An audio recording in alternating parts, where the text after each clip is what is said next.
Quel est donc le serviteur fidèle et sensé à qui le maître de maison a confié la charge de son personnel pour lui donner la nourriture en temps voulu? Heureux ce serviteur que son maître en arrivant trouvera à son travail. Amen, je vous le déclare. Il lui confiera la charge de tous ses biens.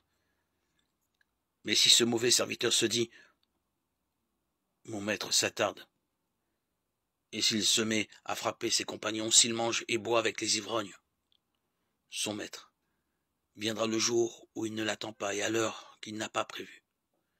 Il se séparera de lui et le mettra parmi les hypocrites. Là, il y aura des pleurs et des grincements de dents.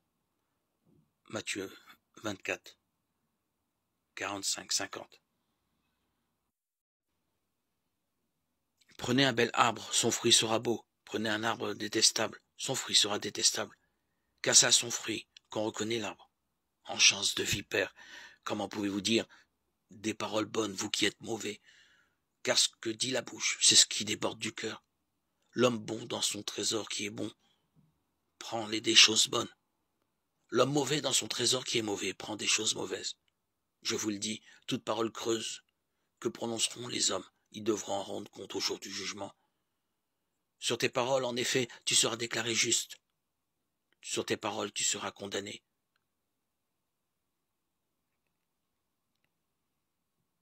Matthieu 12, 33, 37.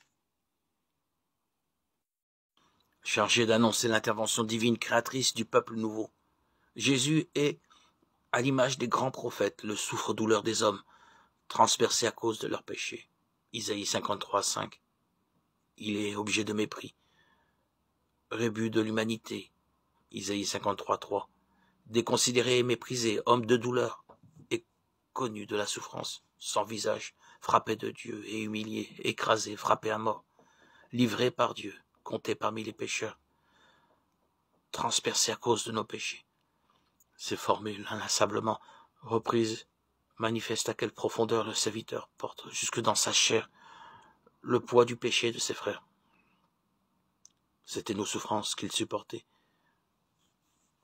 et nos douleurs dont il était accablé. Isaïe 53, 4. C'est délibérément qu'il ne joue aucun rôle politique. Sa vocation de docteur des nations et de victime expiatoire est incompatible avec un tel rôle.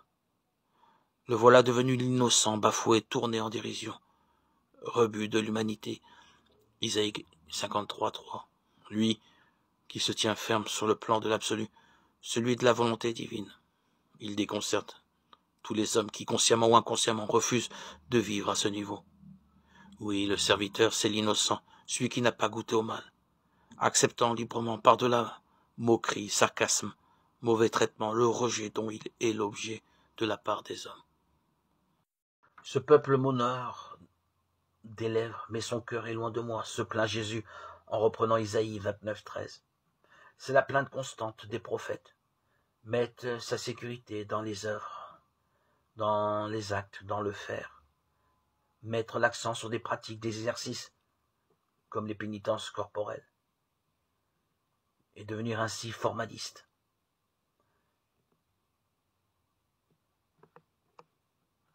Soyons toujours plus courageux dans la foi et généreux dans la charité.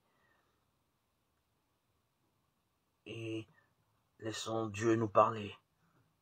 Entrons dans le dialogue.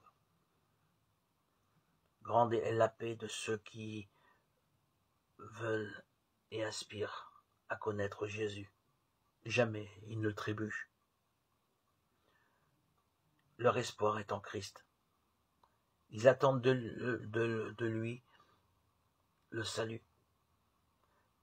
Et Jésus accomplit toujours les volontés de ses disciples pour leur bien et le salut de leur âme.